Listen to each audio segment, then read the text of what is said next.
Doctor Babasaheb Ambedkar यांच्या 134व्या जयंतीनिमित्त शिरोळ तालुक्यातील तमलगे गावात रविवार दिनांक 24 एप्रिल रोजी भीम फेस्टिवलचं आयोजन करण्यात आलं होतं.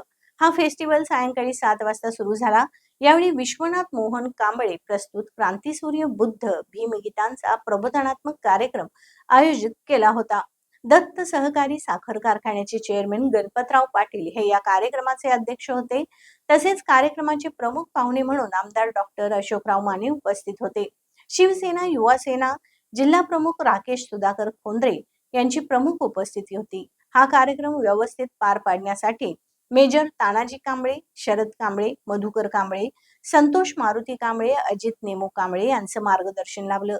या कार्यक्रमाच्या आयोजनात संतोष महावीर कांबळे, युवराज शामराव कांबळे, संदीप रघुनाथ कांबळे, अक्षय भोपाळ कांबळे, अभिजित बाळू कांबळे, धम्मानंद सुनील कांबळे, विशाल मारुती कांबळे, सुदर्शन कांबळे यांनी आपलं योगदान दिलं. तसंच समस्त बौद्ध समाज, तमलगे आणि सर्व ग्रामस्थ यांचं सहकार्य लाभलं.